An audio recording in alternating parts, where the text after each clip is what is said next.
Hello out there. We're on the air. Are we ever? Happy Friday, everybody. Happy Friday. TGIF. TGIFF, I would say. And you can figure out what the second F means there. Been a long week. Oh, kind of. I don't know. It seems like the last couple months here have just been hectic, very fast though too. I guess that's kind of what happens when your warm weather goes away. You try to, what was that? I don't know what's going on here. Let me update the Zap stream here to be relevant. I do have a backwards hat on. In the meantime, it's a very temporary backwards hat. And whoever hates the mouse noise today, the mouse is back because we got natural light today. Thank God. We had 2 or 3 days of very shitty weather here. Very cold, not very cold, but rainy, dark. Holy. You're going to have to calm down significantly. What? I don't know what stairs he just came flying down. Okay, where's the Friday thing here? Friday. Fat Zap Friday. There we go. All right. Well, hello, everybody. That was a nice little hello from Arnie there. Timber Crasher's here, one of our Bitcoin journeymen. Happy Friday to you as well. We got our favorite mug here for the Friday. I'm hiding the C there, but you can figure it out. We got Arnie ripping around. We got Cold Deck with an E in the house today. We got AD. We got Silver Fox, who's in a draw here. We're doing a draw here. I'm gonna do a couple minutes of housekeeping today, including a draw for a little prize. I'm gonna put together. But so in the meantime, that's gonna be my challenge for everybody today. If you're watching the show now, if you're live watching, there's gonna be a couple minutes of housekeeping here. I'm gonna do a draw. I got all the names right here. I'll flip them over. You can't see anyways. So we're going to do a draw for a little prize for everybody who's been boosting on Fountain. And maybe we'll do another one too. If they like the prize, we'll do another one. So my challenge today to you is to try out Zap.stream. Go there right now. You're not going to miss anything during the show unless you've been boosting on Fountain. But if you haven't been, go over there, set up a quick profile, check it out, see what Zapstream can do for you. Because the idea of this show here over time is to gradually move away from YouTube. So there will come a day when the 88 Sats radio channel does not exist on YouTube anymore.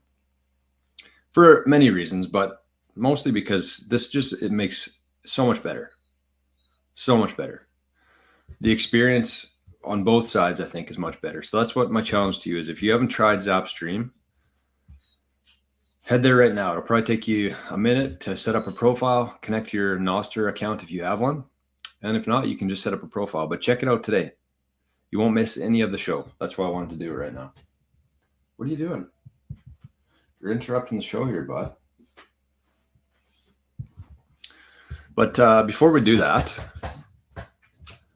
I'm going to check out this comment here, which triggered my backwards hat today. Because a couple months ago, I don't know if you remember or not, I don't know if you were here or not, but somebody made a comment saying, I'm not going to take any advice from a teenager in a backwards hat, which was hilarious. But somebody commented yesterday too. Where was it? There's actually, hold on. Okay, here it is from Ralph. It says, 2 things I like about you, guy. You know how to wear a hat. You got the bill forward and you got some curves in the bill. Nothing looks more ridiculous than someone wearing a hat and the bill is just flat. Oh yeah, and you have some pretty good information too. So I wanted to wear a backwards hat in honor of Ralph today, but I'm going to change it because it doesn't fit the vibe today. We're going with the blue, the navy. So with that, Let's start with this draw. So this is a draw. I got 16 names in here. And somebody's going to get a little prize sent from the house to their house. A little handwritten note that you can decide what to do with. And you might just get it and use it as fire starter, but that's okay. Doesn't matter. So I got the names here. I didn't fold them. Should I fold them? No, we don't have time. And I'm going to use our nice King Golf hat. No, you can't really tell. It's a purple crown there, though. Fucking nice hat.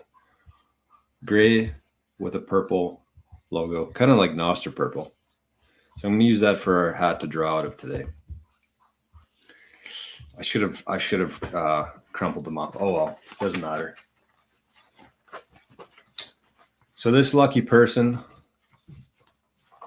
is going to get a little prize sent from Arnie and I. Maybe I'll paint Arnie's paw and leave a little mark on there for him. Okay, so here we go. Here's the winner of the first draw. This is for everybody who sent in a boost in the last couple weeks. I meant to do it 1 week, but then I forgot about it. So it's basically anybody who's boosted in the last couple weeks. So we got 16 names here, and here is the winner.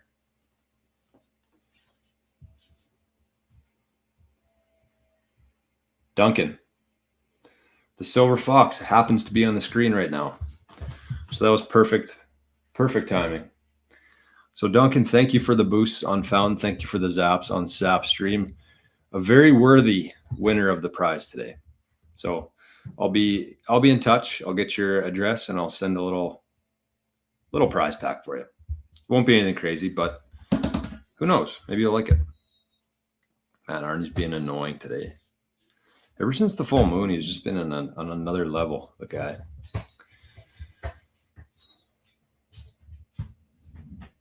Arnie, you're going to have to stop whining.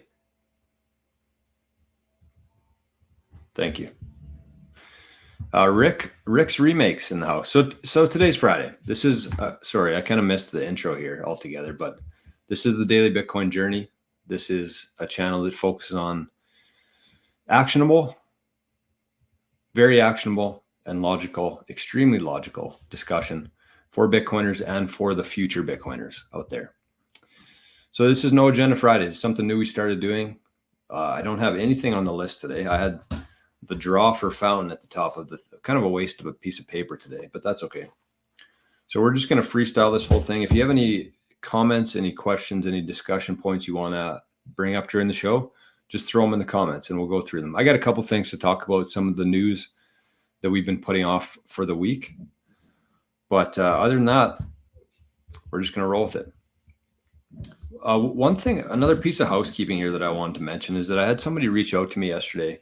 I asked some of the members of the Living the Future community to share their YouTube channel name because everybody uses different within Bitcoin. It's like you're different on Twitter, you're different on YouTube, you're different on nostr, you're different in Living the Future. So I said, just tell me who you are, connect some dots. And one of the guys said that they checked and they were actually unsubscribed to the channel. So what I'm asking you, just quickly check right now or later today. And if you were subscribing to the channel, I see YouTube removing subscribers all the time from my channel. If I post a couple videos, all of a sudden my subscriber count drops by like 3 or 4 people.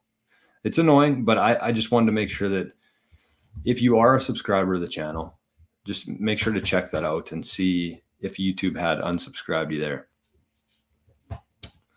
Letha's over here. Good morning, Letha. Letha's name was in the draw too. And Duncan says, wow, I won something. Not quite the same as like a block reward, but it'll be good. You can share a picture of what you get when it comes. And that's it. That's all I had on my list today.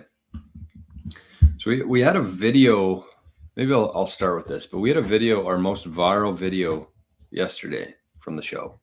So I clipped it after. It was talking about how much opportunity there is in Bitcoin right now. And I talked about 3 reasons: the countries, the companies, and the AI. And so far it's gotten, this is almost double the most viral video. We still got a very small channel here, obviously, so take this with a grain of salt, but 3.3 thousand views in the last, 15 hours. 60 new subscribers from that video.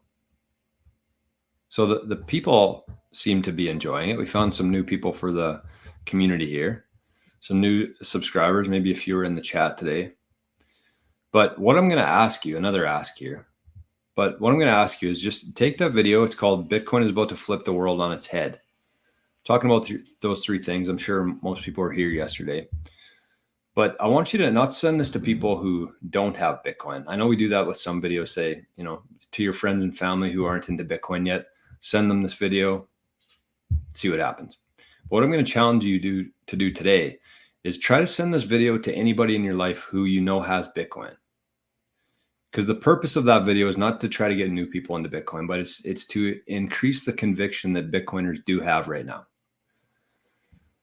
And conviction will be the key, I think, in a lot of reasons, because we're going to go through some crazy times here in the next 12 months. And I think the more people can fully buy into Bitcoin and have the conviction over their Bitcoin, the more the average Joe's, smaller people that we can get into Bitcoin, the better.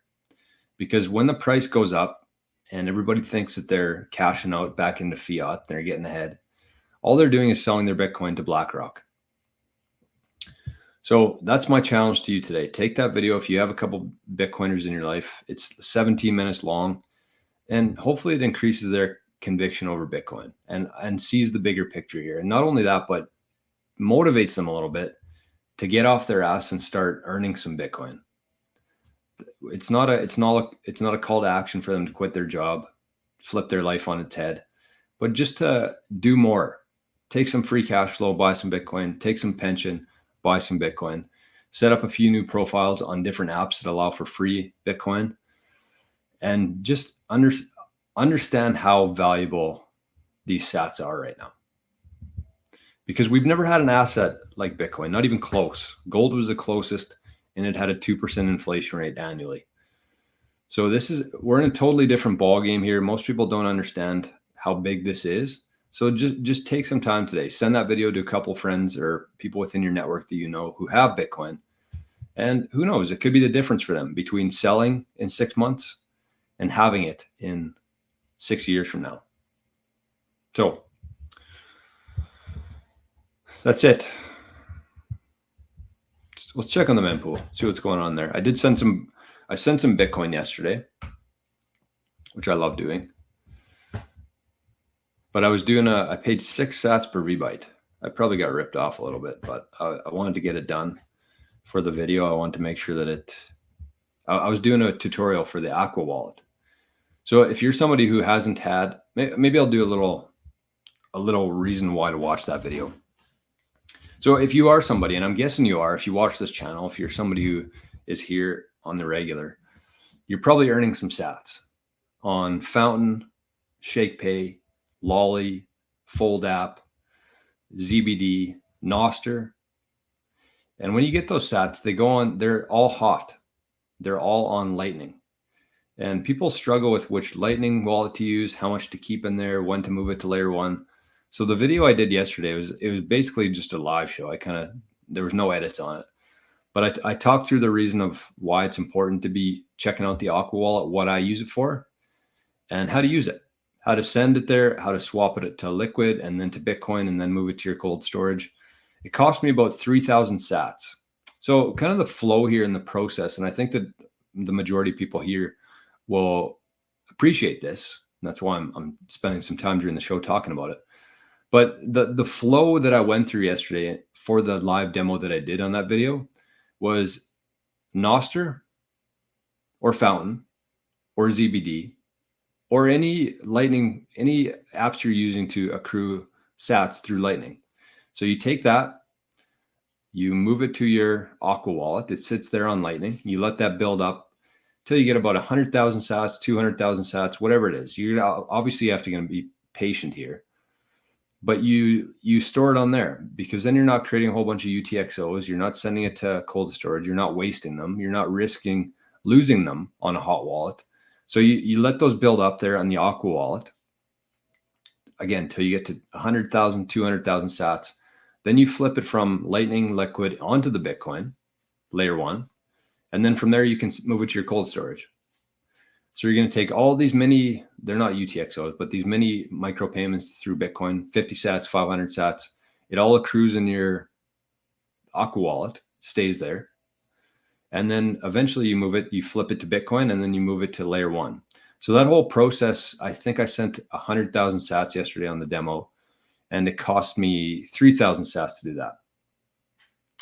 And prior to discovering Walt, and I wanted to give I gave a shout out to Rock Roll on the video yesterday, but I wanted to give a shout out to him for bringing Aqua Wallet to my attention.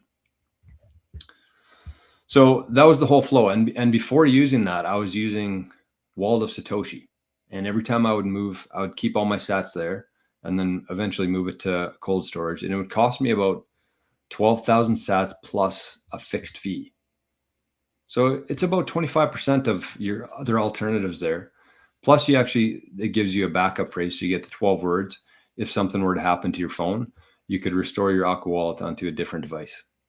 So I highly recommend it. Take some time today if you're somebody who's earning sats on Nostr, through Fountain, through ZBD, however you earn sats, let them build up in Aqua, flip it to L1, and then send it to your cold storage. That's the cheapest, most cost-effective way that I've found to be doing that so far. So I figured we'd do a video on it yesterday.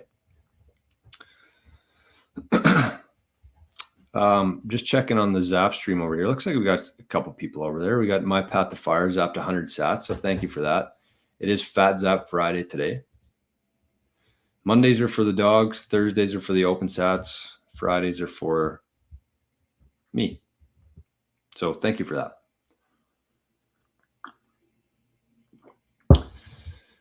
What else we got to talk about here? Let's get to the mempool, where we were going. And hopefully Arnie stops whining here because he's pissing me off.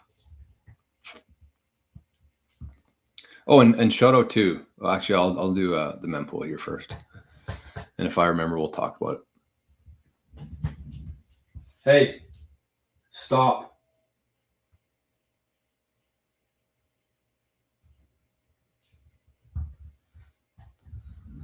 God, that's annoying. I don't know what triggers him to start whining like that, but I think it's just no one's paying attention to him for a change. So we got the mempool here.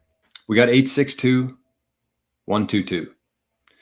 F2 pool got the last block, and it looks like we're still about the same as yesterday. We're 60. We're keeping an eye on this. This is interesting this week because usually it's pretty on track in terms of the blocks coming in, but you can see here that we're over the average.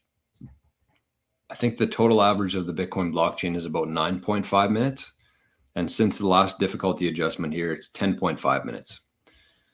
So the blocks are taking longer. It looks like we're going to have a downwards difficulty adjustment. And that only happens when there's less people mining Bitcoin. So when there's less hash rate going into the network, the difficulty goes down, which makes sense. That's the beauty of the blockchain, is that then when there's more people mining, the difficulty has to go up because they want the blocks to come in every 10 minutes.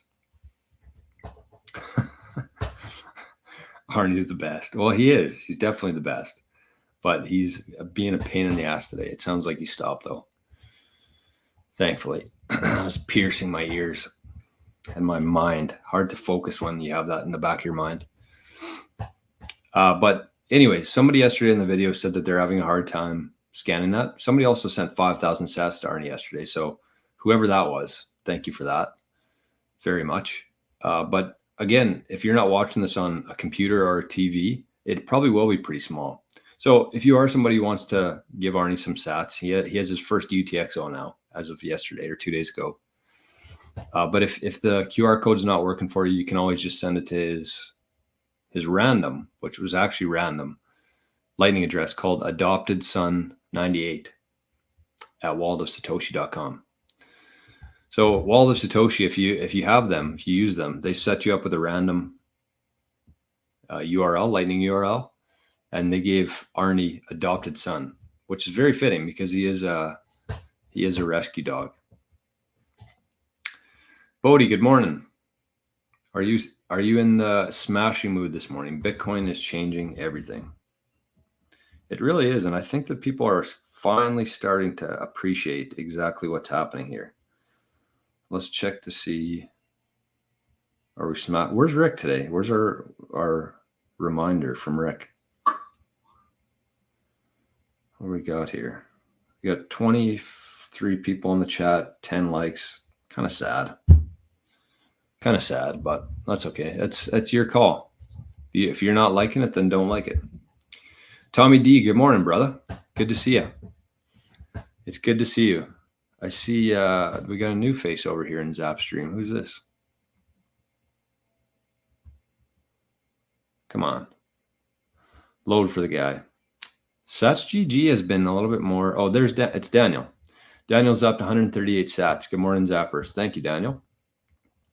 And I see plungers over there and npub 1ASJF5. Good morning. We got things are moving here. We got good viewership on Zaps. We got good viewership on YouTube. Likes are climbing up. All right. Fancy 1919, East Coast Canada shout out. Cheers to you. Not that, but cheers. Stephen Burns, my man. Great content, bro. Thanks, Stephen. I actually just messaged you about half an hour ago. Had a question for you. So that was on Signal, I believe. So check that out when you get a chance today. Red Rider BB Gun. Great name. I don't want Bitcoin to go up yet. Haven't met my goals. And that's the thing. So that's what I said yesterday. I said, be careful what you wish for here, because the only thing that's going to happen to people like us when the price goes up is we're going to get less sats for our fiat. That's it.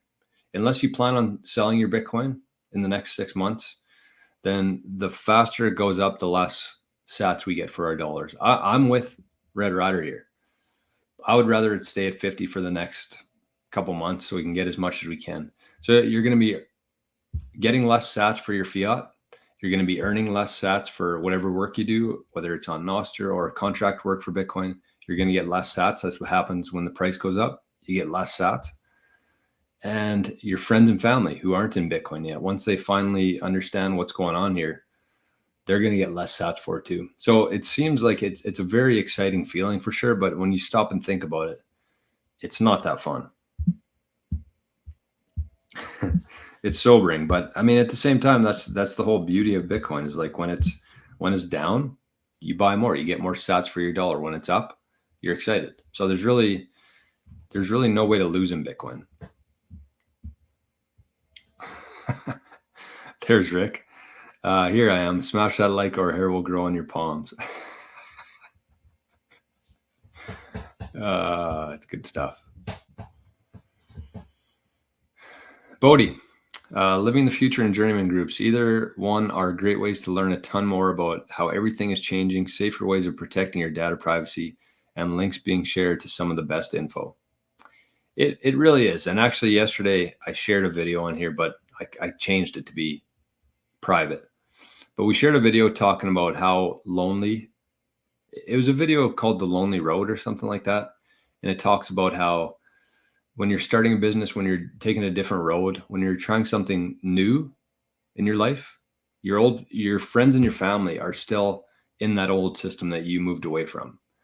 And so for the first day, for the first week, for the first month, and even a couple of years, you're going to look like an idiot because you're not going to see instant results with a business, with Bitcoin, with anything.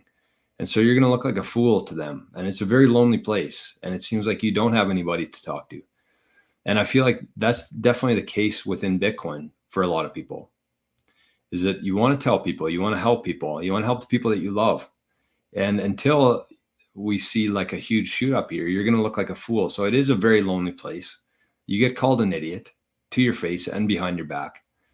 And that's something that this community has, I think, helped with a lot of people. It's definitely helped me just with having somebody to talk to about it. And the best way to learn, you can ask questions or you can help other people. And I feel like that's the best way to learn, is to actually by helping people, seeing what people want, seeing what people are asking questions about.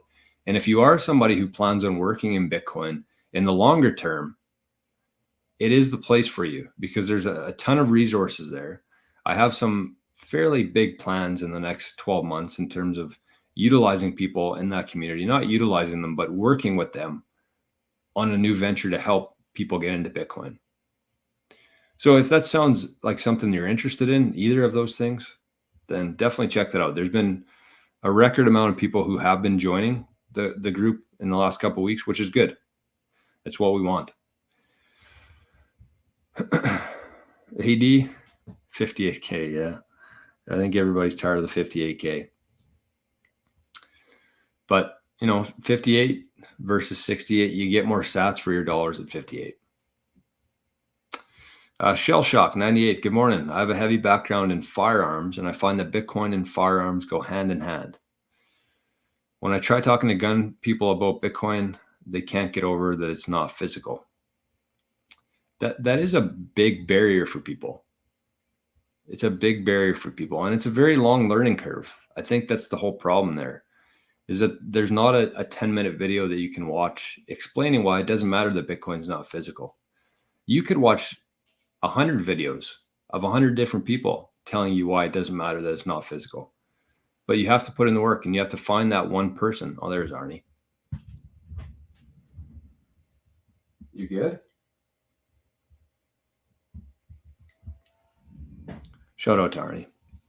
He stops when you tell him to stop. If you don't, though, he'll do it forever, whatever he's doing. I see Silver Fox zapped 1,000 sats for a fat zap. Thank you, Duncan. Appreciate that. And Plunger zap 210 sats. Thank you. Thank you.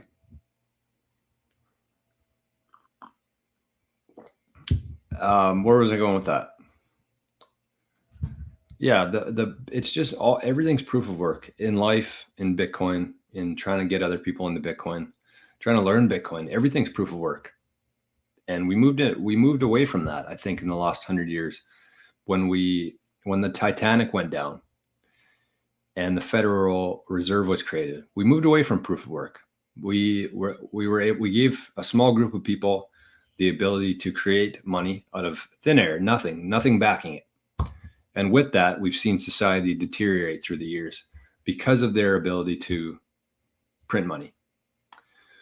So in terms of like, what do you do there? There's nothing that you can really do. I find it kind of weird when people say, how do I, and I was at this point too, so I get it, but how do I orange pill people? How do I get my friends and family into Bitcoin? Because once you understand it, once you get to that point, you can't unsee it.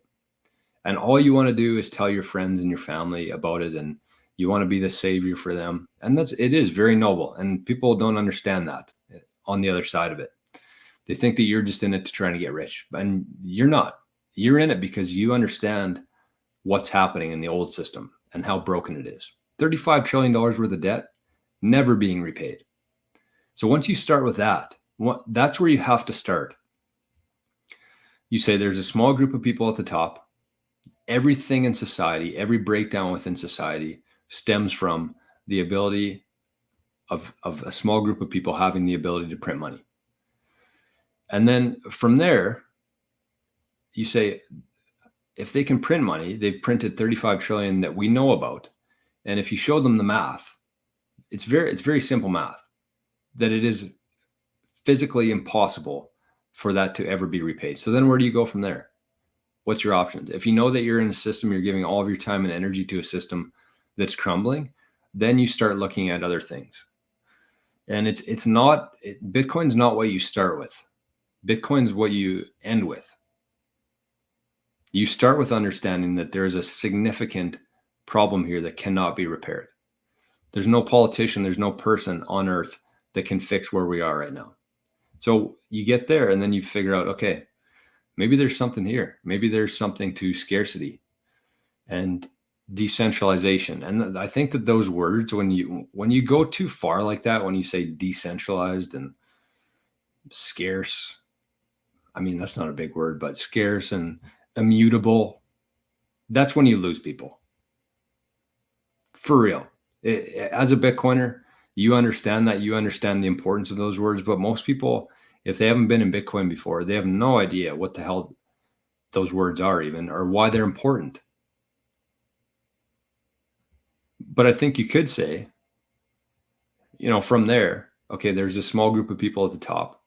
They have the ability to print money. We know that. I don't think anybody on earth, regardless of where you are, what political side of the table you're on, could agree with that or could disagree with that.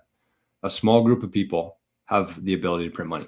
And just to go back like 5 years ago, I'd say that the amount of people who actually understood that or knew that was very small, including myself. And that's a perfect reminder for me, is like I went through 6.5 years of schooling, financial related schooling. I got my CPA, my chartered professional accountant. It's like it's the master's of accounting. So I spent 6.5 years in that world and working for 10 years after that in accounting. And I had no idea how the banking system worked. And my dad worked as a banker for 40 years growing up. And I had no idea where that money came from. But so if you compare it to 5 years ago to where we are today, and how many people are aware of that, everything's already changing. And there's really nothing that can stop it at this point. The only thing that can happen is it can be slowed down or it can be accelerated. And that's on us. So I think that everybody can agree here or most people can agree now that there's a small group of people who have the ability to print money. And then you go with Bitcoin, nobody controls it. There's no CEO. There's no board of directors. If you have a problem with Bitcoin, there's nobody that you can call. That blows people's minds, that point. So there's nobody that controls it. There's nobody that can print Bitcoin. And because there's a fixed supply of it, or because they cannot print more of it, there's a fixed supply of it. And I think most people kind of understand the scarcity. Gold, real estate to a degree, land, good farmland, very scarce. So you just kind of have to slowly go down that path, I think, instead of like going too fast and talking about the decentralization and the immutability of the blockchain. Because as soon as you start saying those words, like people's minds literally just shut off. And you can see it too. When you're having a conversation with somebody and you say certain things, you can tell in their mind, you can see it of how it just shut off. Let me top up my balance here on the Zap stream. We're going to eat into the fat Zaps here a little bit. Where are we here?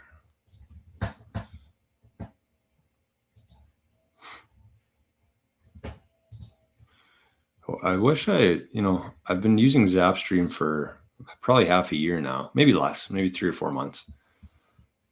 I still have no idea what the hell's going on it. I don't know who that is. It just looks like an NPub. Teets. T33TS. Teets. What up? Loving your channel, man. Caught it on Zapstream live this morning. Still a lazy POS and need my Zap set up, but as soon as I do, I'll be sending sats, sir. Thank you. Keep up the good work. Appreciate that. No rush. The main thing there is that you're using Zapstream. You're hooked up there, because that's what we need to do. We have to be, the tools are built. We just need to be using them. Harmonious Equilibrium. Great name. BTC pumping, is it? I haven't even checked today. I also didn't share this video on nostr today. God. BB Gun, Red Rider says the Bitcoin haters and dissenters always make the same 2 arguments, and they always act like they're making checkmate points, and it's so annoying. Yeah, the EMP, somebody commented on one of the videos today saying, have you told your audience about the EMP strikes and what that could do for Bitcoin? And quantum computers, yeah, that's another one. There's so many hurdles for people to understand what it is. But when you get to a point in Bitcoin where you understand that nothing can stop it, none of this matters. It's just most people aren't there yet. Even with an EMP, like play out an EMP situation in your own head, solar flare. So I'm guessing what would happen there. I'm guessing what would happen there would be like everything goes down. I don't know anything about EMPs or solar flares or anything like that, but I'm guessing the power would go down and the internet would go out. And so if that happened across the whole world for a significant amount of time, Bitcoin would be in trouble, but everybody would probably be dead. So I hate when people play out like the worst case scenario doomsday stuff, because in those situations, the last thing you're going to be worried about is how much Bitcoin I have. You're going to be worried about food, water, and bullets. You could have all the gold in the world. No one's going to trade you a sandwich for a ton of gold if they're starving to death. So let's play through the EMP though. Let's say that power goes out for a week or two. The whole world's out of the blockchain stops because nobody's mining. Okay, that's fine. Bitcoin's in trouble for 2 weeks. But when it comes back on and we have a copy of the ledger for the last 862,123 blocks, there are tens of thousands of people around the world who have a copy of that ledger. So power comes back on, you pick up where we left off, and every 10 minutes there's a new block. Compare that to the banking system. Do you think that they have good records? Do you think if their records were destroyed, they could pop up and reinitiate everything? Never. Never, ever, ever. 90s family says, been in Bitcoin since 2017. Wow, good on you. And it's been a lonely road for sure. I think Bitcoin's probably lost a lot of people just because it is so lonely. But at the same time, it's like if you bought Bitcoin back in 2015, 16, 17, you probably didn't have a full conviction over it then. And so you're probably just getting into it for, a quick buck. And unless you have people in your life that you can talk to about it and actually play these things out in your head, or you just kind of watch YouTube videos all day. But I don't think that YouTube was as big back in 2017. So I think that there was probably a lot of people who were just lost in that time because they either didn't know how to store it properly or they didn't have the conviction to hold it through 2x gain. Little did they know it would go another 200x after that. Here's a good question. Rick's Remakes, what's your preferred cold storage option currently? So I actually have a few of them. My main one is Cold Card. That's where I have my setup with, and I actually talked about this in the Living the Future private show the other day. I talked about the setup and I talked about what you would do, what I would do, what I would say if somebody broke into my house and tried to get my Bitcoin. You have to play through these things in your head. You have to, because if Bitcoin does what we think it's going to do, there's going to come a day or a night where somebody's at your door and they have a gun to your head and they say, give me your Bitcoin. And you have to be prepared for what you're going to do, what you're going to say, and how you're going to manage to keep some of that Bitcoin. So, I mean, that's another selling point outside of the network and the community within the Living the Futures. We do shows like that. I don't like talking about that on YouTube, mostly because it's nobody's business. The world, it's not the world's business. It's people within the community. I feel comfortable. I trust them enough to share that with them. But also I don't want to give would-be thieves or criminals any advice on how Bitcoiners are storing it. So I don't like talking about that on the regular shows, the live shows. That's something that happens in the private shows. But in terms of the options, I would say Cold Card. I've never used Jade. I just got this baby last week. Whoa. This thing's pretty badass, actually. I'm not going to lie. I've always been a hardcore Cold Card user, but I never knew that these existed. Like, look at this thing. It's like an old Nokia phone. And I like that because if somebody broke in your house and they'd be like, okay, why does this weirdo have a phone from the 90s? And they would just keep walking. And non-Bitcoiners would be like, oh, there's a hockey stick. I'm going to take that. Meanwhile, they blow past the mobile device here. So this one's great, actually. The Passport, I found out recently that this is actually just a fork of the Cold Card. And the reason why Cold Card actually switched from being open source to closed source is because the Foundation Passport copied the code. But this thing's pretty cool. Like I'm not going to lie. This is, I was very impressed with it. It all comes in this package.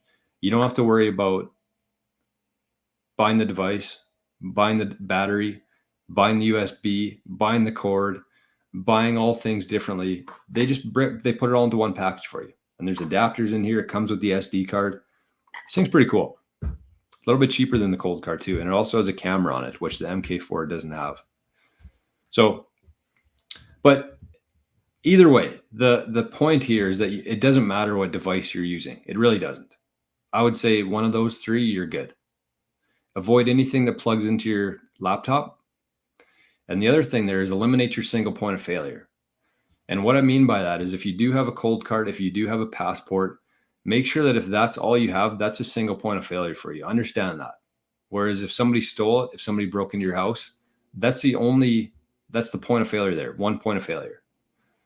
So what I would recommend, if you don't feel like setting up a multi-signature, a multi-jurisdictional setup yet, which is a little bit out there for a lot of people, but just set up a passphrase.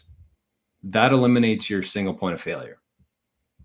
Because if somebody did get a hold of your device, they got a hold of your private key, that's where you just keep like your little decoy balance there. So let's say you have 1 Bitcoin total. You put the majority of it hidden behind the passphrase in that wallet. And maybe you keep 5% of it in your decoy wallet, which would be the 12 words or 24 words. And then you add a passphrase on top of that. So again, the only 2 things there that I would pay attention to, I guess 3 things. Number 1, get either the cold card, the Blockstream Jade, or the passport. Those are the 3 that I've heard from everybody. I've tried 2 of them, but lots of people do recommend the Blockstream Jade. So that's number 1. Number 2, make sure that you don't use anything that connects to a USB. So I guess 1 and 2 are kind of the same because I think all 3 of those are air gapped. So if your device is plugged into a USB, I would consider that Bitcoin to be gone. I really would. And if you're somebody who has your Bitcoin on a device that plugs into your laptop, do something about it. You don't have to throw out the ledger. You don't have to throw out the Trezor. Use that as your decoy. Keep that in your safe. Put the cold card or the passport somewhere else, but use your ledger or Trezor as your decoy. You'll just sleep a lot better knowing that it's never been connected to the internet. It's never been plugged into USB. Again, don't consider that lost money. You can still use those wallets as like a decoy. Pretty important stuff. Pretty important stuff. Teets, great name. Teets says, I loved your point on yesterday's stream that the worst thing you can do is just watch videos to stay convicted and not be involved with building. Really good point. Got me convicted for, again, being a POS. Well, you're not a POS. I mean, even if you're in the point where you have Bitcoin, you've probably put in the time to understand why you need Bitcoin. So I definitely wouldn't be too hard on yourself in that department. I just think that that's what a lot of people are missing out on right now, is that they are just in it because they are worried about the fiat system. They're worried about everything going on with the governments, with everything in that old system. And they buy some Bitcoin and they think that's going to be their escape route. But we're going to go through a lot of hard times here. And the last thing you want to do there is if you build up this nice balance of Bitcoin and you're forced to sell it, if Bitcoin crashes, if prices go way up and you're forced to sell it, that's the last thing you want to happen there. You're not going to be able to buy Bitcoin in 2024. I mean, the average person.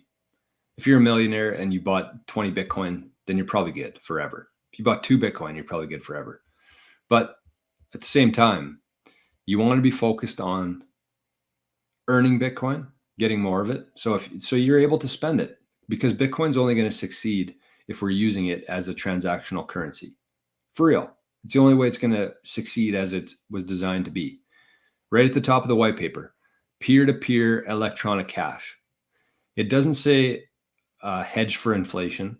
It doesn't say a place for BlackRock to hold their fucking rich clients' funds.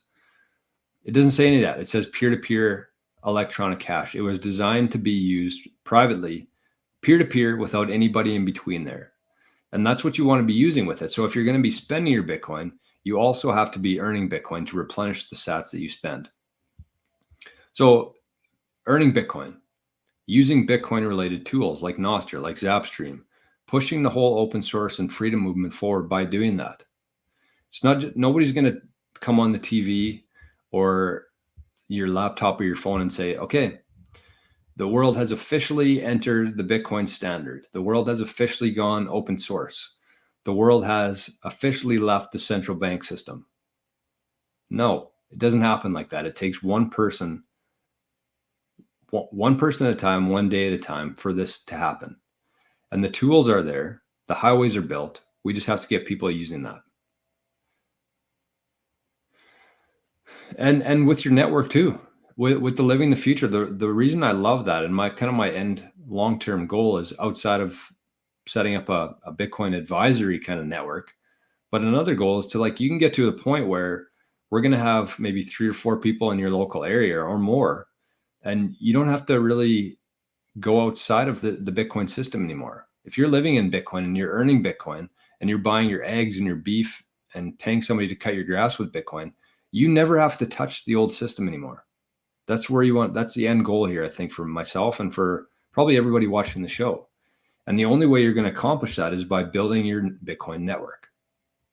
And the faster you can build your Bitcoin network, the faster you can get out of the fiat system, which is the main goal here. Because if you got 20 Bitcoin and you're still stuck in the slavery system, then it's meaningless.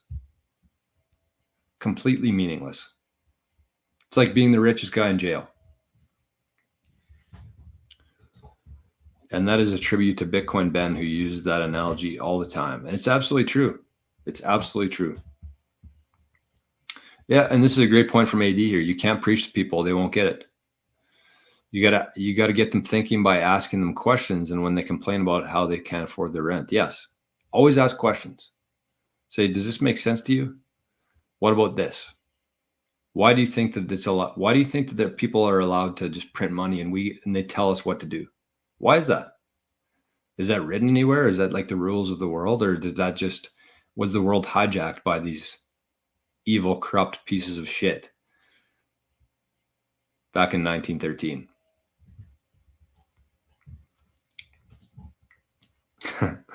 Tommy D says, Sailor really did find the infinity money glitch. It seems like it, eh? It seems like it. Gonna be hard. I was thinking about that today. I was thinking about the sats per. I was listening to Rabbit Hole Recap, and they were talking about sats per share, and actually sats per citizen now is another metric. They were talking about the Kingdom of Bhutan, and how I think the sats per citizen in the Kingdom of Bhutan, I think Marty said it was 1.4 million sats. That's fucking incredible. And you compare that to Canada. Canada, our sats per share or sats per citizen is 0. Thanks, Trudeau. Thank you. But I got to give it to Trudeau. He's created a lot of really good Bitcoiners here in Canada, I think. So as big of a piece of shit he is, he's done some good. But with Sailor there, the sats per share metric is going to be a big one going forward. And you got to think here, this is what got me thinking this morning, is like with the sats per share, I don't know what MicroStrategy is. I'm sure we could do a quick calculation based on their shares and their total Bitcoin holdings. I think it's pretty good. But anyways, you compare that to, let's say that's the benchmark. That's what you want to get to. There's not going to be another company on earth who's going to be able to pull it off. Not even close. Think about your typical company on the S&P, in the stock market, a public company. Think about it. Think about how much cash they have on reserve. Let's say they might have a couple $1 million, maybe, in cash. And all of a sudden, over these next 6 months, Bitcoin goes from 60 to whatever it goes to. And they decide, okay, maybe it's time for us to buy some Bitcoin. You know how much Bitcoin they're going to end up with? Almost nothing. And so they're going to have almost nothing in Bitcoin. And they're going to have all these shares that are outstanding to their shareholders. So if that's the metric that's going to be used in the future, the sats per share, if you see this going towards a Bitcoin world where everything's denominated in Bitcoin, if that's the main metric, then these public companies are going to have nothing. let's say they get 100 Bitcoin. I think that's a stretch. Even the companies right now who are buying Bitcoin don't have 100 Bitcoin. So 100 Bitcoin divided by how many shares are outstanding? Probably a billion shares, couple billion shares. Like they have nothing. And they're not going to be able to get anything either. And that's why this truly is, nobody else is going to be able to replicate MicroStrategy. And they're not going to stay a software company for long. They're going to be a bank. They're going to be an insurance company. They're probably going to be a healthcare provider. They're going to be a technology company. They're going to have all the leverage. The real estate company probably.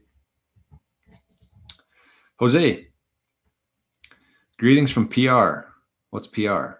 Puerto Rico? It's got to be Puerto Rico. Good morning. Good to see you, my friend. I'd love to visit Puerto Rico someday. I heard it's a really good spot. And there's lots of Bitcoiners there from what I've heard too. Tommy D says, the problem is once you understand Bitcoin, your worldview forever changes and no one else is able to see it. And that's the whole lonely road that we were talking about before. Because once you cross that, you kind of think that the whole world sees how it is, and they don't. Sorry, I got to take a little break here and show you just how beautiful it is outside right now.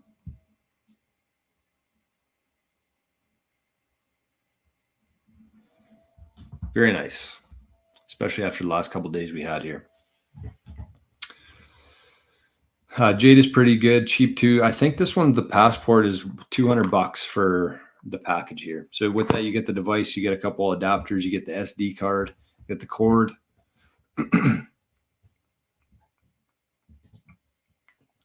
Locked up everything with Cold Card this week. That's Cold Card's top for me still. Even though I'm very impressed with the passport, the Cold Card, I'm a big fan of them. Silver Fox says, I don't have a safe yet. Well, I don't know if you need a safe. If you don't have a safe, the one thing I would say is make damn sure that you have a steel plate. Because if you don't have a fireproof safe and you have your device and your 12 words and your phone in your house and you're sleeping and your house catches on fire, you might be gone, but definitely all of your Bitcoin is going to be gone. So just think about yourself right now. If my house burned down tomorrow, would my Bitcoin survive? And if the answer to that is no, then do something about it today. Because things happen when you least expect it. That's how life goes. AD says you only need 0.21 Bitcoin to be in the top 0.001%. And that's worst case too, right? That doesn't include the lost coins. Hey, what did I miss over here? Plunger says it's worth having a few decoys. Yeah, you're probably right. A few decoys is better than one decoy, but one decoy is better than zero decoys. It will cost you a few $100 to protect your real stack. 100%. That's what you have to understand here is that if you're getting into Bitcoin, you're going to be taking it seriously. Understand that there's no ongoing fee. Like if you're holding like a pension or any sort of investment in the old system, that they're taking a percentage of that every year from you. And so that's your investment. You don't see it coming out of your bank account, but you see it coming out of or you don't see it. It's hidden. They take it to manage your funds. So don't think about like all this money that you have to spend on Bitcoin as like a bad thing. It's totally normal because once you get it to that point, once you get it to that setup, then you're in the clear. You don't have to spend anymore. You don't pay anybody any management fees. You've done it. So it is a little bit more upfront. That's kind of how the old system tricks you. They're like, no fees for the first year. Or, yeah, I'll take this free meeting with you for an hour, but then I'm going to absolutely rape you for the next 40 years and steal half of your wealth.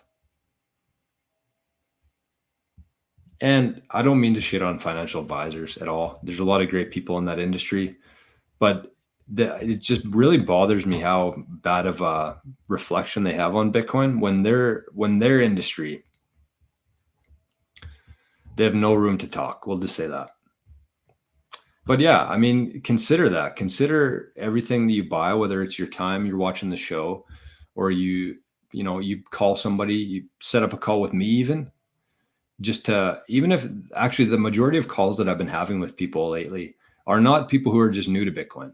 Because when you sign up for a meeting, it says, what's your Bitcoin knowledge? And I would say like the average of the last 10 meetings that I've done, the average has been about 6 or 7 out of 10, which is pretty high knowledge. When I first started doing this, it was like 0, -1, -2, like completely ignorant, which is very hard conversations to have. I love talking to Bitcoiners, but pretty much what people are looking for at that point is like, how can they level up? How can they start utilizing nostr? How is their setup? Like, is there something that I can see that they are missing right now?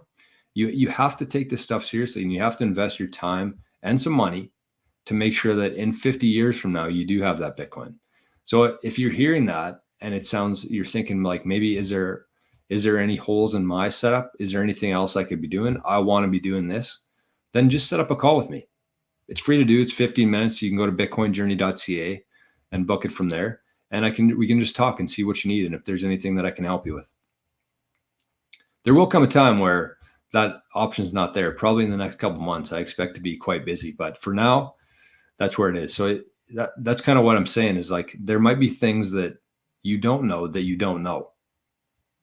And I'm not a guru or anything, but there might be some things that I can see or probe out of you that will change your setup.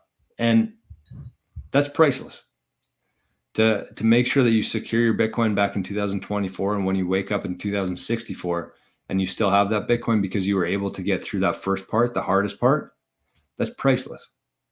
And it's going to change the direction of your life, and it's going to change the direction of your family's life forever if you can manage to hang on to that Bitcoin. So do not take this stuff lightly. NPub 1VJWZ3K zapped 420 sats TGIF. Who is that? I don't know if I can even see it. Thank you for that. Yeah, it still won't show. Plunger says, keep upgrading your security as you become more sophisticated with Bitcoin. Yes. And Plunger says, I bet you Trudeau has some sats stashed away. I don't think so. He's too fucking stupid. He probably has Ethereum. And yes, that is a direct shot to anybody who has Ethereum at this stage of the game.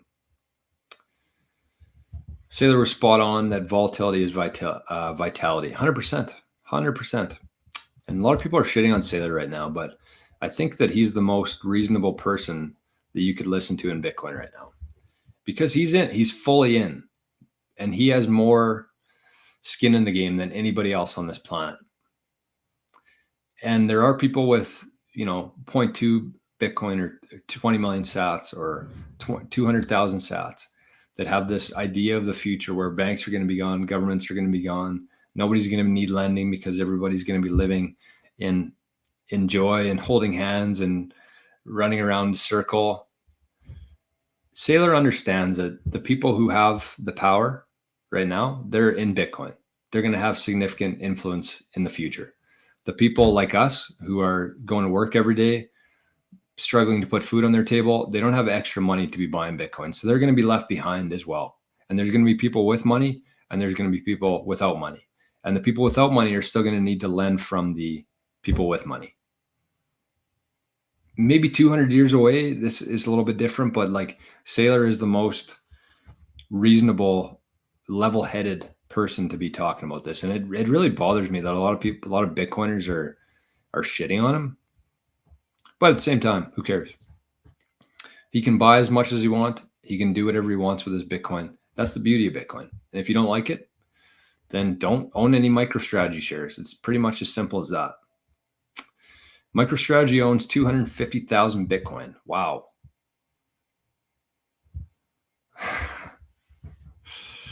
Digital Arc says, good morning and happy Friday. Keep up the good work. Thank you.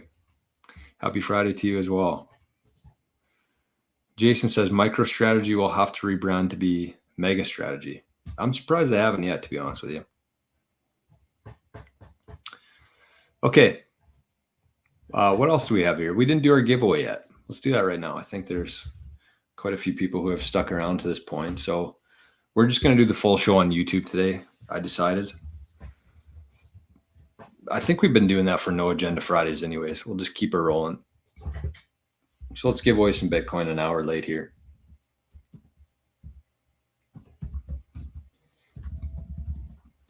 All right, let's sign in. So get your phones out, get your Lightning wallet opened up, click the send button, and you're going to have to scan this QR code.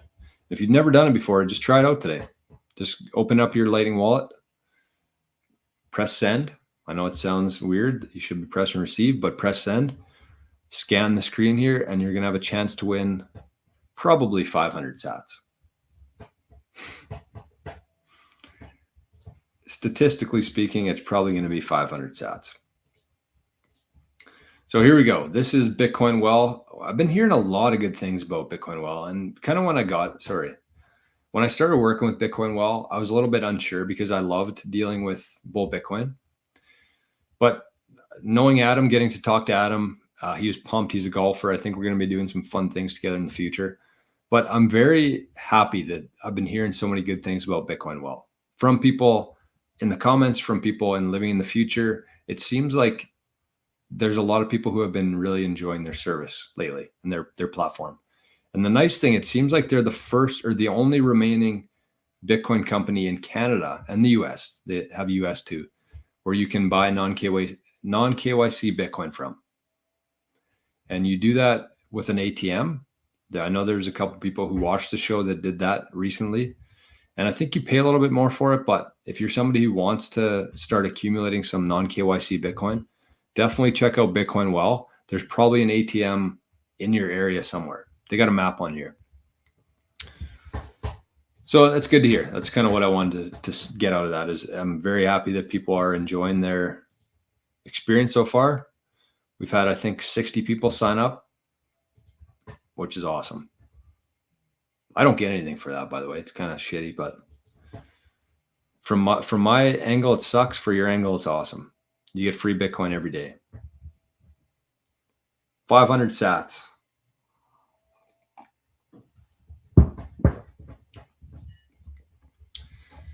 Yesterday, I went to claim this and I had it, but then I let it off the hook. Like I had a master angler on the line and I started pumping my fist and then it went away. Never count your chickens before they hatch. It's claimed today. You guys were pretty slow yesterday. Not today, though. Not today. So shout out to Bitcoin Well. Again, if you're in Canada, if you're in the US, if you want to try out getting some non-KYC Bitcoin at the ATMs, definitely check these guys out. And you want to have a couple different exchanges in your toolbox. So go to bitcoinwell.com/Jor, Jor. Get yourself an account. You get 5 free tosses into the well, which equates to some free Bitcoin. 5 free chances to win 1 million sats. That's their toss. You get between 500 and 1 million sats. And I've seen 2,100. I think somebody won that on the show here. I've seen 21,000 sats, but I haven't seen 1 million yet. Arnie's snoring.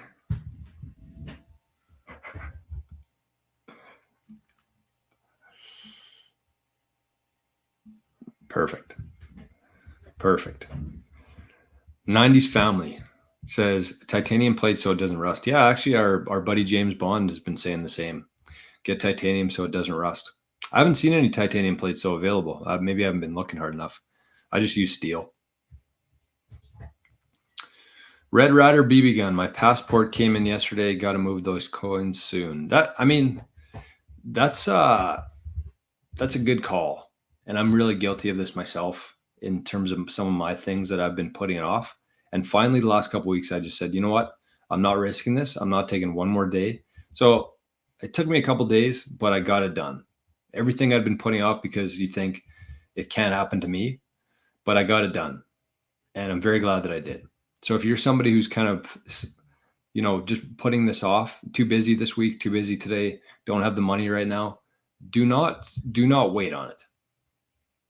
Because again, things in life happens when you least expect it to. So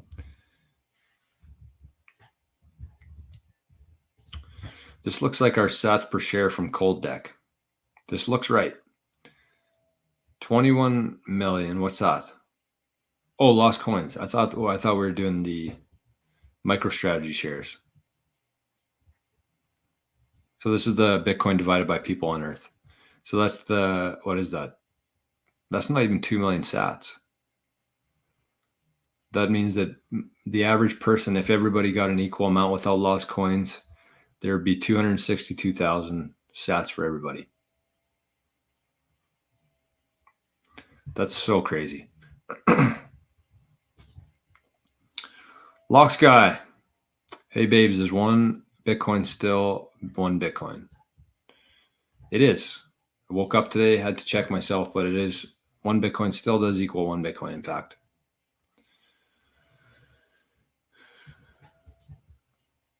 Cheesy Balls.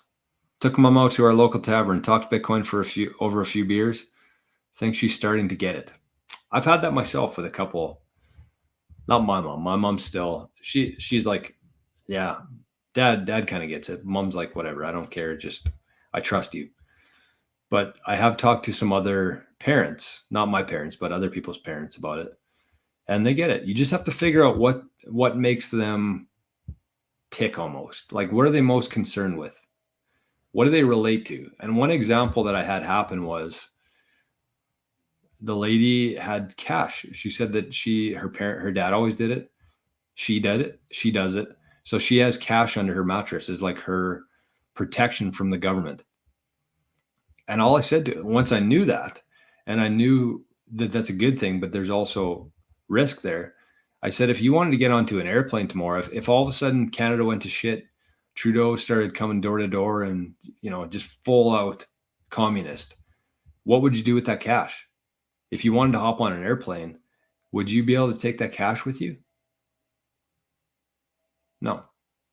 So it's not really that good of a thing if you can't take it with you. And I said, well, with Bitcoin, even though it's not physical, all you need to know is 12 words to unlock that Bitcoin. And when you have those 12 words, you can spend your Bitcoin. And you can easily either memorize those 12 words, you can write it on your fiction novel on the plane, you can write the words on there. But when you land and you restore those words, you type those words into your Bitcoin wallet, you have that Bitcoin. And I could see her mind go like, what? Because we've never had anything like that before. Nothing else exists like that. You take your silver, you take your gold, you take your cash, you take your real estate, you take your farmland, you take anything that you think is valuable. Try taking it on an airplane. And that's what the thing is most people buy these things as like a safety valve against the government. But if it got to the point where you had to flee the country, you can't take any of those things on the plane, but you can take your Bitcoin. And you don't even need it to be. You don't need to take this thing on the airplane. You just need the 12 words to unlock your Bitcoin, and you can store those in your head. So if Border Patrol gets you, if they try to stop you looking for Bitcoin wallets, looking for any devices that is a risk, it's in your head. So you got to find out what people resonate with and then kind of go down that road. Imagine if she was like somebody who kept cash under her mattress, and the only way you find this out is by asking questions, not telling them about it. So imagine if, I knew that she kept cash under her mattress, but I was trying to tell her about the freedom tech aspect of it. Like, I can send Bitcoin without anybody caring, or somebody in Africa can buy Bitcoin because they don't have a bank account. Like, she wouldn't give a fuck about that. But in her specific situation, she cared about her cash under the mattress. And so I found a way to relate Bitcoin and why Bitcoin's better based on what she told me. Right? Alan Howick in Decentraland. What do you think about ordinals being on the Bitcoin network? Don't care. The miners loved it. The miners made a lot of money from it. I think it was a good thing. You know why? Because it forced people to explore other options. Prior to ordinals, prior to the Bitcoin network being so congested, everybody could just use the Bitcoin network because it didn't cost anything to use. And when we get to the point where Bitcoin is the standard, where everybody's using Bitcoin, nobody's going to be using layer one. So I think that you have to have things like ordinals to show how congested the mempool and layer one can be. So people start building tools to correct that or to go around that. So with the ordinals, like it was very congested. So if we go to the, I should just check. I think I have a meeting this morning and I don't know what time it is. Hold on. Might have to cut this off right away. 10:30. Okay, no, we're good. We're good. Video cannot be monetized. Of course. Yeah, thanks, YouTube. Of course it can't.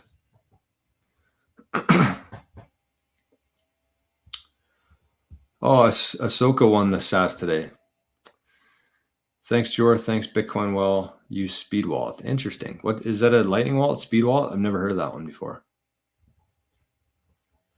Congrats, though. Good. Good when people within the community or win the sats. So with this mempool here, let's take a look at this. So you can see the sats here right now. Does anybody remember when the ordinals were? Like what time? What point in history that was? But you can see here the Bitcoin network. So, I mean, there's probably people watching the show who have never sent a Bitcoin transaction before. Make sure if you haven't, you do one though, because it'll change your life. But you can see here the 5 sats per VByte. That was the last. If you want to get into the next block, you got to pay at least 6 sats per VByte. So I don't know if you can see my mouse here or not. No, you can't. Why? But the block here, the first block before the, why is my mouse not showing? The dotted line there, just on the left side of that, it's a yellow greeny block. Anytime you send a Bitcoin transaction, it goes into the mempool, which is on the left side here. And until you pay a high enough fee, you won't get into a block. Your transaction will sit in the mempool forever or for a couple of weeks, and then it might drop or something might happen to it. So you want to make sure that you have a high enough fee to get into the next block. This is the mempool over here on the left side. Once you pay a high enough fee, you get put into a block, and that will live on the Bitcoin network forever, on the blockchain forever. And all these blocks are just a bunch of transactions. If you click into one here, like mempool space is such a good resource. So you go down and you can see every transaction that was picked up and put into this block. That's all Bitcoin is just a bunch of data. And the less data you have, the less it's going to cost you. But the point I'm trying to make here is that, so this is the next block. See, you got to pay at least 6 sats per VByte to get into the next block. But the point I'm trying to make here was that when the ordinals were, when they were buzzing, when they were doing all that stuff, minting all the stuff on the blockchain, these fees were probably 300 sats per VByte, 400 sats per VByte. So it was very expensive, almost impossible to send any Bitcoin while that was happening. And so it won't be the first time, it won't be the last time where the mempool, the network is very congested. And if Bitcoin ends up winning, it's going to be like that all the time. So we need tools, we need other ways of sending Bitcoin when that's going on. And I think it was. We got eCash out of it, I think. A lot more people learned about Liquid, Lightning, the Aqua wallet. So if you have Bitcoin at that time that you need to spend, that's why you always want to have some Bitcoin that's hot, either on Lightning, Liquid, eCash, something that you don't have to worry about what the fees are. And I think up until the ordinals happened, nobody was ready for that because it was never an issue to try to send Bitcoin on layer one because it was so cheap to do. Nobody cared.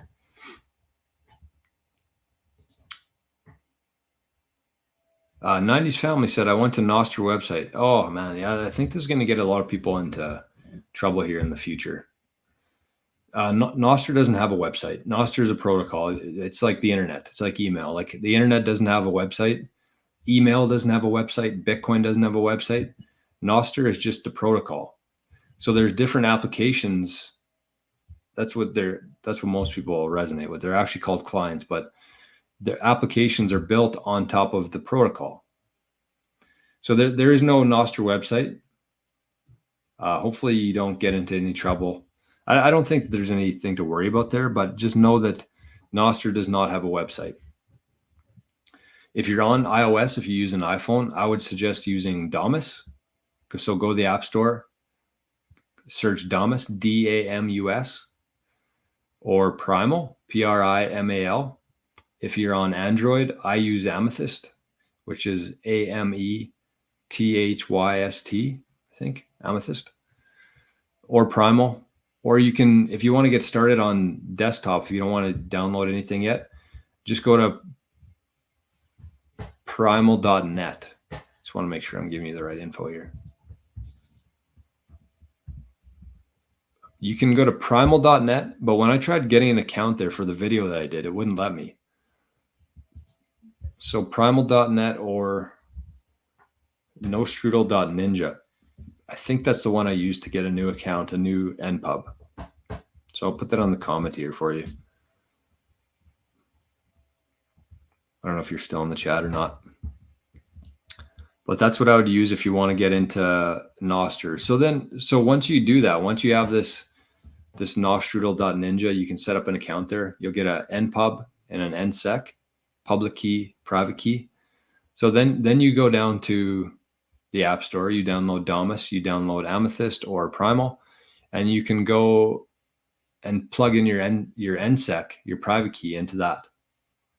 So that's how you can use Nostr on your phone, and you can jump between any client with that NSEC. It's not like the current world we live in here where you have to sign up for a different account for every different app that you use. Beautiful. It is beautiful. Brennan, joining from the Fiat World office. Happy Friday to you. What about Ordy? I don't know who that is. I don't care who that is. He's completely irrelevant in my life. Buck 52,000. Howdy. Great name. Great name. Gold Deck, the first ordinal was created in December. I'm sure you could figure out. Here, I'll show you guys a good resource if it works. I love using this. Where are we here? So this is no strudel. But I like this. I think, it's StatMuse. So if you can type in here, you can type in Bitcoin price. This says November 23rd, 2022. I'm going to try, I don't know if this will work either. Bitcoin block height. December 8th, my birthday, 22. Nope, it didn't work. Of course it didn't. Maybe I have to ask a different question. But this thing's pretty cool. So you go to Bitcoin price, December 8th, 2021. Oh, that's not a year.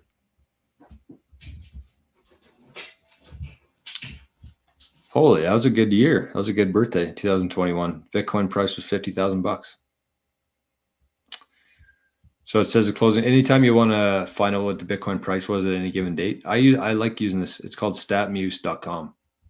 And it's not just Bitcoin either. There's a whole bunch of different things you can do on there.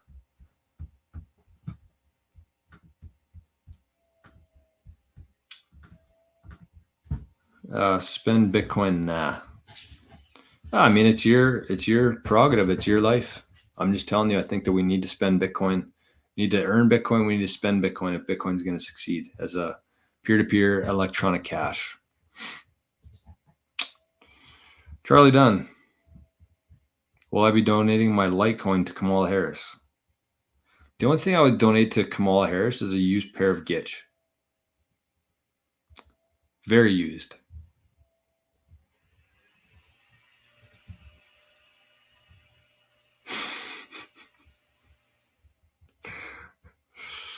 Buck 52,000 says, how do you think Michael Saylor stores his Bitcoin? I don't know. I do not know that. I think it's, if he's smart, he probably has it at a bunch of different locations and a bunch of different wallets with a bunch of different setups. Because if you have 2% of the total Bitcoin supply, the last thing you want to have is a single point of failure on that, or even a multi-point of failure. But I think he does have some at like Coinbase. I'm pretty sure he probably has some at Fidelity. What the hell was that? He probably keeps some on his own passport or cold card. Oh, Charlie says Casa. I don't know.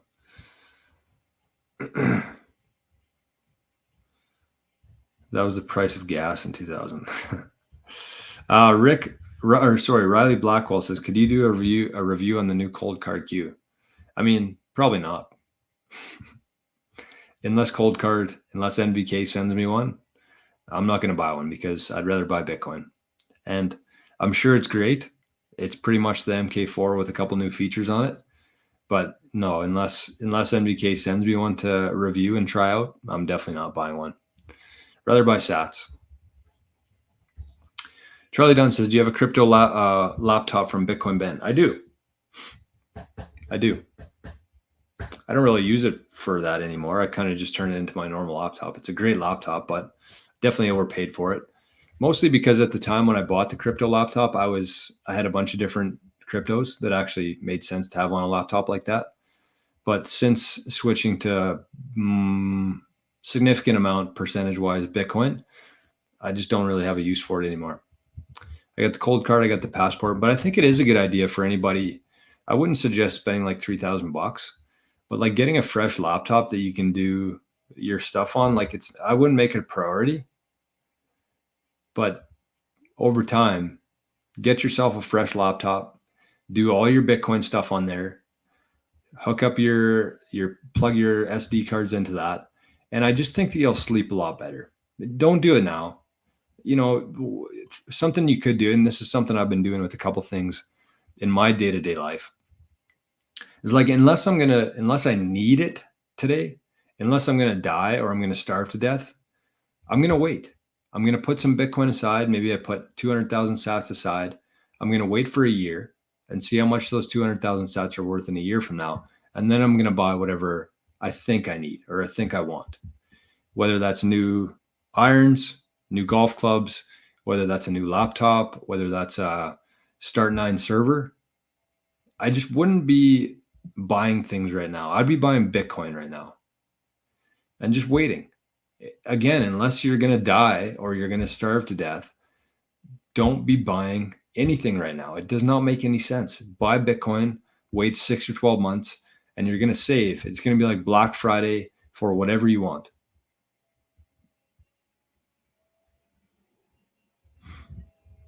Yeah, I agree. Well, I mean, I shouldn't say that. It really depends what you have. It depends on how comfortable you are with it. I think that it's a great idea to have laptops fresh that you can set up wallets on. They don't have any back doors in them. I do think that there's value there. It's just not for me. If you got a bunch of cryptos, a bunch of different things, maybe. But for me, it's like, I just don't need it. Yes. Riley says, I'm in the process of wanting to switch from Trezor to the cold card queue. Do you think this is a necessary switch for security? Yes, definitely. And don't throw out your Trezor. Go back and watch the full show today, because I talked about this for about 5 minutes today. But you don't have to throw out your Trezor or try to, burn it. Use your Trezor as a decoy wallet. So keep like 5% of your Bitcoin. If you got any cryptos, you can keep it on the Trezor, but keep a small stack on your Trezor. Move the rest into your cold card or your passport, and then use your Trezor as a decoy wallet. If somebody breaks in your house, say, here's my Bitcoin. But this is the other thing that we talked about too. Like, to take that a step further is, let's say you do that. Let's say you go through that process of keeping your Trezor, using it as a decoy wallet, and you think that you're good to go. All of a sudden, somebody shows up at your house. They say, give me your Bitcoin. You hand them the Trezor, and they say, what is this? You have 200,000 sats on here. You're a Bitcoiner. Where's your Bitcoin? So it depends on who's breaking in your house, of how knowledgeable they're going to be in terms of what they need, what to ask for. So you have to have in your head, and this is something I played out on the Living the Future community the other day, or in the private show, I said, you have to play it out. What do you say to that? What's your response going to be when they say, where's the rest of it? And you're going to have to think about this stuff when there's not a gun to your head, so you know what to say when there is. Charlie Dunn, any reason to get a passport versus a cold card? No, I actually do think the passport is a lot more user-friendly in terms of somebody has some Bitcoin, you go to the Passport Foundation website, you order it, it comes, and that's it. I actually really like the firmware update too. It's very easy to do from their website. So cold card, I would say I still like cold card. I love the cold card, but it's very intimidating. You got to buy all these different things. You got to be a fucking foot away from the wall to use it. It's just not built for the everyday person. It's built for like hardcore Bitcoiners. So if it's like one of your friends, one of your family members, like the passport is legit and it has the same kind of security as the cold card. A little bit cheaper too, I think. But both of them are great options, I think. I would still lean towards cold card if you got a significant chunk of Bitcoin, but the passport's right behind it. First rule of Bitcoin, yeah, don't tell anybody how much Bitcoin you have. That is the number one rule. No matter how many beers you've had, don't ever tell anybody how much Bitcoin you had. Anybody. Not your dad, not your sister, not your cousin, maybe your wife, or your husband. But I don't know. Depends how much you trust them, I guess. And that'll be interesting to see. That's kind of something I'm curious about myself, is like what that's going to look like in the future with all these prenups and stuff. Like, how are you going to be able to prove how much Bitcoin somebody has? You won't be able to. You can't.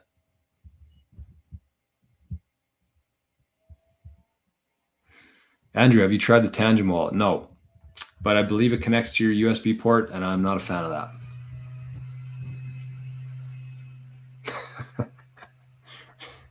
Yeah, I mean, Plunger says, almost spit out my coffee when you said got to be a foot off the wall to use the cold card. It's so painful to do, and I've helped dozens or more people set up their cold card, and it's like you're just walking on pins. You're walking on eggshells. You don't want to say anything because you don't want them to unplug the cold card from the wall. I've seen people writing down a 24-word phrase on their card, and it unplugs, and the whole process has to restart. Like, it's not designed for people who are new to Bitcoin. It's not. As much as I love cold card, as much as I love non-kyc, the products, everything, they're Canadian. It's tough, and I've seen it. It's so awkward when somebody's paying you by the hour, and all of a sudden their half hour that they just spent writing down their words is gone because it unplugged from the 2-foot cord that they had.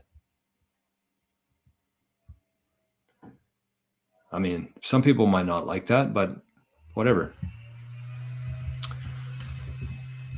I reached out to Cold Card. I said, you want to sponsor the show? They said, not right now. So I'm just I'm telling you like it is. Yeah, that's a good call. Silver Fox says plug it into a power bank, which they sell on the website, but it's still, you got to buy that. You got to buy the cord. You got to buy the SD card. It is kind of a pain in the ass process for people who are somewhat new to Bitcoin. So anyways, I got a meeting here right away. I want to end with a couple different things here.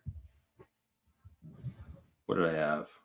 Yeah, again, check to see if you're still subscribed, because I talked to somebody yesterday, a member of Living in the Future, obviously is a subscriber of the channel, said that they weren't subscribed to the channel anymore. And I know that YouTube has been removing some of my subscribers.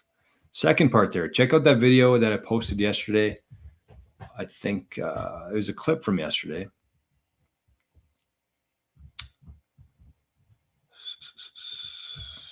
I just want to see, it's kind of going mini viral right now, which is kind of cool. Hopefully we get some new folks, new faces in here. Yeah, it's got 3.5 thousand views, 420 hours of watch time, 64 subscribers. So send that to a couple of Bitcoiner friends that you have, just to, as I said, grow their conviction. That video might be the difference of them selling their Bitcoin in 6 months when they see a 2x, or having their Bitcoin in 6 years from now and changing the whole dynamic of their future. You never know. Riley says, if I make my seed using the cold card and pair it with the non-kyc mobile wallet, if the cold card were to break and I needed to use my Trezor with the same seed phrase, would it act the same as the same key? I believe so. So you can generate seeds with your cold card. I do that all the time. You can use a feature within the cold card where it generates a new wallet, new 12 or 24 words, and you can use that into different wallets, which is kind of cool. Because if you trust the cold card more than, let's say, Exodus or non-kyc to generate your key, that's a good way to do it. Because if you're let's say you're using non-kyc or Phoenix or whoever, you're online there. You're entering your private key on the internet. That's where it's generated from. And I'm not technical enough to know if that's a good thing or an issue. So you can generate a seed phrase on the cold card, and you can use that 12 or 24 words if it's compatible. And I think most wallets nowadays are. You can enter that into Sparrow, Trezor, any wallet. And that's what I would suggest, actually. But still, I would get rid of the Trezor there.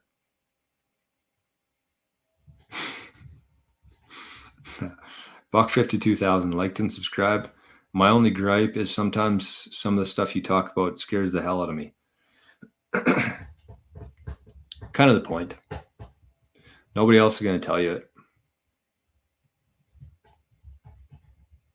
I'd be interested to know, like, what though specifically.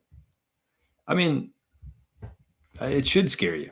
I think the reason why people watch the show is because, I'm just trying to get you to think through things here. And Michael Saylor said it best the other day. He said, the thing about Bitcoiners is that the majority of things to do with Bitcoin is just fucking common sense, like rational thinking. That's all it is. People make it out to be this like extreme technical, challenging, difficult thing to try to understand. The majority of it is just common sense and rationality, economic rationality. That's all Bitcoin is. And you have to be thinking about these things, because if you take your time, your energy, and so much of your life, you want to store it properly, and you're storing it in a battery called Bitcoin. And you want to make sure that when you need that energy, when you need that capital, that it's there. So you have to think through all these things. And that's where I'm going to leave it. I'm going to say, if you listen to this show today, if anything that I said resonated or even got you a little bit worried, and even if you've been in Bitcoin for 3, 4, 5, 6, 7 years, like, just reach out. Well, I'll ask some questions. We'll have a discussion, and we'll see if there's anything that you can be doing differently, or if there's anything that you haven't thought of, or if there's anything that you want to be doing in terms of like nostr or earning Bitcoin or working in Bitcoin or starting a business in Bitcoin. There's so many things there. So just go to bitcoinjourney.ca. You can book a free 15 or half an hour call, and we can just chat. That's what I challenge you to do today, regardless of how long you've been in Bitcoin. And the funny thing is that a lot of people who have been in Bitcoin for a while, they're probably the most blind, because they've managed to keep their Bitcoin for this long. And what they don't know is that it could have been exposed. That private key could have been exposed somewhere, and they don't know that whoever has that key just hasn't swept their wallet yet. So with that, thank you everybody for being here. This was quite the show today, hour and a half long. My back's getting sore, and I got to eat something. So, Arnie switch spots. Have yourselves a great Friday. Thank you for being here. Make sure on the way out, you press the like button. If you check if you're subscribed. If you're not subscribed, make sure to do so. And if you're on zap.stream, send a little Friday zap. Have a great weekend, everybody. Alan says, thanks for the solid info. Of course. That's what we're here for. And if you want to support the channel, you can do it through here to Arnie's wallet. You can send it to, or adoptedson98 at walletofsatoshi.com. You can sign up for a Bitcoin Journeyman through the 88 Sats channel on YouTube. $3 a month, kind of just a support. You get to see the full show every time we do one, but it's mostly just a support for the channel. $3 a month. Or you can join the Living in the Future if you're somebody who wants to start taking this stuff seriously. So in the show notes, go to Living in the Future, join. You can try it out for 7 days. If you don't like it, you can cancel it. And if you want to get a hold of me, if you want to book a time, if you want to find my nostr and pub, everything is in the show notes below. So have a great weekend, everybody. And we'll talk to you soon. Talk to you Monday morning. Bye-bye.